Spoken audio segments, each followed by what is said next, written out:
जिथं फायद्याचं असेल तिथंच युती करणार. अनौपचारिक गप्पांवेळी मुख्यमंत्री फडणवीसांचा पुनरुच्चार. MMR विभागात काही ठिकाणी मैत्रपूर्ण लढत होणार असल्याची दिली माहिती.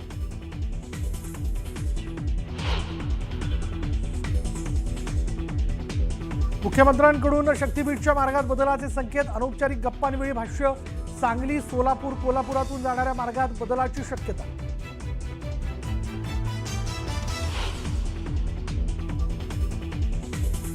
शिवसेना रवींद्र धंगेकरांनी एक्सवरचा शिवसेनेचा लोगो हटवला. पुणेकर फर्स्ट उल्लेख असलेला ठेवला फोटो.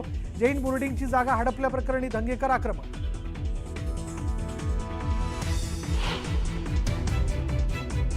धंगेकरांनी हे बोलल्यामुळं त्यांना पार्टीतनं काढून टाकावं असं काही लोकांचं भूमिका आहे. पण नवी मुंबईचं काय? धंगेकरांच्या मुद्द्यावरनं उदय सामंतांचा नाव न घेता गणेश नाईकांवर निशाणा.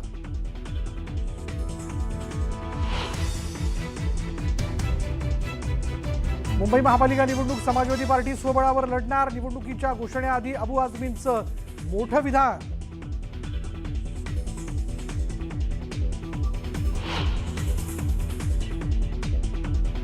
जय जयवंती देशपांडेंच्या घरी राज आणि उद्धव ठाकरेंची भाऊबीज.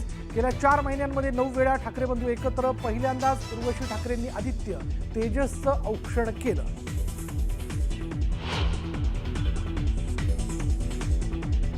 बच्चू कडू चिल्लर व्यक्ती, पैसे घेऊन आंदोलन करतो. रवी राणांचा जोरदार निशाणा.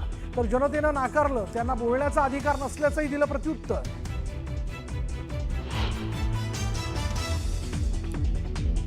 कुख्यात गुंड निलेश घायवळचा पासपोर्ट अखेर रद्द. बनावट माहितीच्या आधारे पासपोर्ट बनवून घायवळचं पलायन.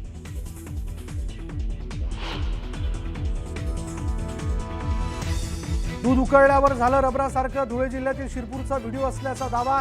FDAनं घेतले दुधाचे नमुने.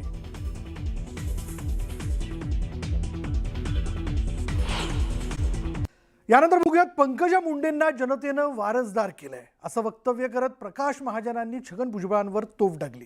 मुंडे भावा बहिणीत मिठाचा खडा टाकू नका असंही महाजनांनी सुनावलं.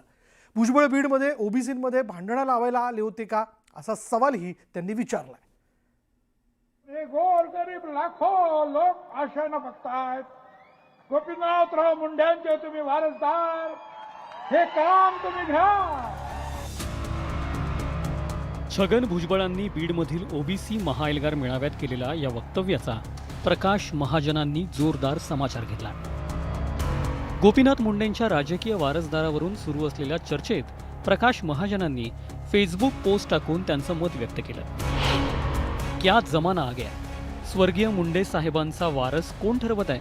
एक भ्रष्टाचारी कारागृहात बरेच महिने काढून आलेला आणि दुसरी जी रोज उठून आपल्याच कुंकवाची अब्रू जगाच्या वेशीवर टांगते.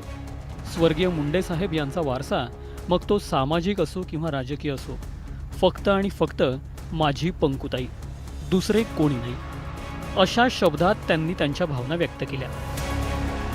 पंकजा मुंडेंना संपवायला आलेले अनेक जण स्वतः संपलेत हे लक्षात ठेवा असा इशाराही प्रकाश महाजनांनी दिला. हे गोपीनाथराववर लोकांचं प्रेम होतं आणि गोपीनाथरावमुळं पंकजावर प्रेम होतं. तुम्ही असा कसा वारसा एकाला काढून दुसऱ्याला देऊ शकता?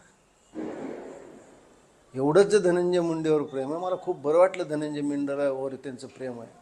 तर स्वतःच्या मंत्रिपदाचा त्याग करून धनंजय मुंडेला द्यावा ना. धनंजय मुंडे बंगला कधी सोडतो म्हणून बंगल्याच्या बाहेर तर बसले होते. धनंजय मुंडेवर प्रेम दाखवले. प्रकाश महाजन यांनी गोपीनाथ मुंडेंच्या वारसदार पंकजा मुंडेच असल्याचं ठणकावून सांगितलं.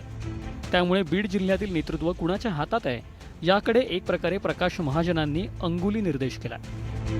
तर अनेकदा पंकजा मुंडेंवर टीका करणाऱ्या मनोज जरांगे पाटलांनीही पंकजा मुंडेच गोपीनाथ मुंडेंच्या वारसदार असल्याचं सांगितलंय.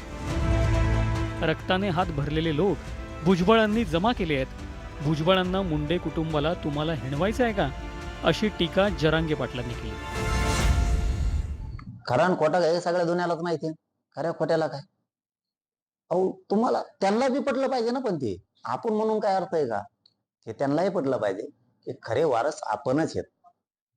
हे त्यांनाही पटलं पाहिजे ना. त्यांना जर पडत असला हा आता भुजबळने वारस जाहीर केला म्हणल्यानंतर तेच त्यांना पटत असलं त्याला आपण काय करू शकतो का? गोपीनाथ मुंडे हयात असतानाच धनंजय मुंडेंनी राष्ट्रवादी काँग्रेसमध्ये प्रवेश केला होता. त्यावेळी पंकजा मुंडेंनी गोपीनाथ मुंडेंची भक्कमपणे साथ दिली होती. मात्र बीडमधील ओबीसी मेळाव्यात छगन भुजबळ यांनी धनंजय मुंडे हेच गोपीनाथ रावांचे खरे वारसदार असल्याचं वक्तव्य केलं होतं. त्या वक्तव्याला आता प्रकाश महाजनांनी छेद दिलाय.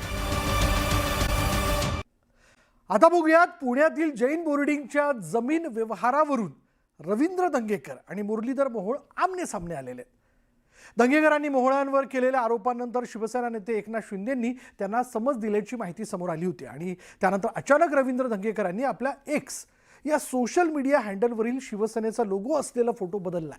त्याऐवजी त्यांनी पुणेकर फर्स्ट असा नवा फोटो सोशल मीडियावरील अकाउंटवरती टाकलाय आणि त्यामुळे धंगेकरांच्या मनात काय सुरू आहे अशी चर्चा राजकीय वर्तुळात रंगली आहे. जे चाललंय हे चुकीचं चाललंय. सत्य हे कधी लपून राहणार नाही. ते माझं मोहळांचा काय बांधायला बांधे का गोखले तर त्याच्यात माझा काही संबंध नाही. यंत्रणा हायजॅक करून जर ही जागा लाटण्याचा प्रयत्न करत असेल तर त्याच्यावर बोलणं गैर नाही. तर त्यांचे बाईट घ्या, मुलाखती करा, पण आधी त्यांचा एकदा कागद तपासा, त्यांचे पुरावे घ्या आणि त्यांच्या बिनधास्त तासभर मुलाखती लावा. लोकसभा, विधानसभा, राजकीय नैराश्यातनं वैफल्यग्रस्त माणसाकडनं दुसरं काय अपेक्षा आहे? धंगेकर आणि मोहोळ वादाला आता चांगलीच धार आली आहे. पुण्यातील जैन बोर्डिंगच्या जमीन व्यवहारावरून हे पुण्यातील नेते आमने सामने आले आहेत. हा वाद का पेटलाय ते पहा. 8 ऑक्टोबर 2025 रोजी गोखले बिल्डर्सनं पुण्यातील जैन बोर्डिंग हाऊसची जमीन खरेदी केली. जैन बोर्डिंग हाऊसच्या विश्वस्त मंडळाने गोखले बिल्डर्स सोबत सेल डीड केलं. विशेष म्हणजे याच गोखले इस्टेट आणि गोखले फ्युचर कंपनीत मुरलीधर मोहोळ भागीदार होते. जैन बोर्डिंगच्या विश्वस्तांना हाताशी धरून मोहोळ यांचे पूर्वीश्रमीचे व्यावसायिक भागीदार विशाल गोखले यांनी मोक्याची 3 एकर जागा अवघ्या 230 कोटींना हडपल्याचा आरोप शेतकरी नेते राजू शेट्टी यांनी केला होता. तर 2024 आपण गोखले इस्टेट कंपनीतून बाहेर पडल्याचं स्पष्टीकरण मोहोळांनी दिलं होतं. त्यानंतर या वादात रवींद्र धंगेकरांनी उडी घेतली. आता हा वाद आणखी भडकलाय. माझं मोहळांचा काय बांधायला बांधे का आणि गोखले तर त्याच्यात माझा काही संबंध नाही. पण जर तुम्ही ही यंत्रणा हायजॅक करून जर ही जागा लाटण्याचा प्रयत्न करत असेल तर त्याच्यावर बोलणं गैर नाही. आणि आम्ही हेच बोललो, 2-3 शब्द आहेत. तुम्ही जैन महावीरांना घाण ठेवलं का? तर ठेवलंय. मग आता ह्याच्या पुढचे पुरावे का पाहिजे? मग तुम्ही जी शासकीय यंत्रणा ती राबवली, ती चुकीच्या पद्धतीने राबवली. मग रजिस्टर असेल, बँक असेल, धर्मदाय आयुक्त असेल. एकीकडे धंगेकरांनी आरोपांची लढ लावली असताना दुसरीकडे मुरलीधर मोहोळांनी मात्र मौन बाळगलं होतं. पण अखेर मोहोळांनी मौन सोडलंय. त्यांचे पुरावे घ्या आणि त्यांच्या बिनधास्त तासभर मुलाखती लावा. माझं म्हणणं हे बघा आधी. उगाचच उठायचं, काही चालवायचं, उठायचं, काही आरोप करायचे आणि हे व्यक्तिगत आहेत. ज्या वेळेला ही निवडणूक झाली, तुम्हाला सांगतो, लोकसभा, विधानसभा, राजकीय नैराश्यातनं वैफल्यग्रस्त माणसाकडनं दुसरं काय अपेक्षा नाही. त्यामुळे तुम्ही मला खरं तर माझं स्पष्टीकरण दिलंय. दरम्यान रवींद्र धंगेकरांनी आपल्या एक्स या सोशल मीडिया हँडलवरील शिवसेनेचा लोगो असलेला फोटो बदललाय. त्याऐवजी त्यांनी पुणेकर फर्स्ट असा नवा फोटो सोशल मीडियावरील अकाउंटवर टाकलाय. त्यामुळे धंगेकरांच्या मनात काय अशी चर्चा राजकीय वर्तुळात रंगली आहे. ते आता होतं कसं बघा, आता धनगेकरांनी हे बोलल्यामुळं त्यांना पार्टीतनं काढून टाकावं असं काही लोकांचं भूमिका आहे. मग नवी मुंबईचं काय? मला असं वाटतं की समन्वयानं हे घेतलं पाहिजे. इकडं तर गुंडांबरोबर देखील माझे संबंध आहेत, मी असं करतो तसं करतो, हे पण आपण सगळ्यांनीच दाखवलेलं आहे आपल्याला. त्याच्यामुळे मला असं वाटतं की हे संयमाने घेतलं पाहिजे. जसं पुण्यामध्ये चालू आहे तसं इकडच्या परिसरामध्ये देखील चालू आहे. धनगेकर हा मोहरा आहे. धनगेकरांना माल मसाला पुरवणारे हात वेगळे आहेत आणि धनगेकरांचे बोलवते धनी हे सरकारमध्ये बसलेले आहेत. हे मी तुम्हाला खात्रीनं सांगतो. जैन बोर्डिंग जमीन प्रकरणी रवींद्र धंगेकरांनी मोहोळांविरोधात शड्डू ठोकलाय. ते मागे हटायला तयार नाही. त्यावरून पुण्यातील महायुतीत सर्व काही आलबेल नसल्याचं चित्र आहे. आता शिवसेना नेते एकनाथ शिंदे कोणती भूमिका घेतात याकडे सर्वांच्या नजरा लागल्या आहेत. Bureau report, news 18 Lokmat.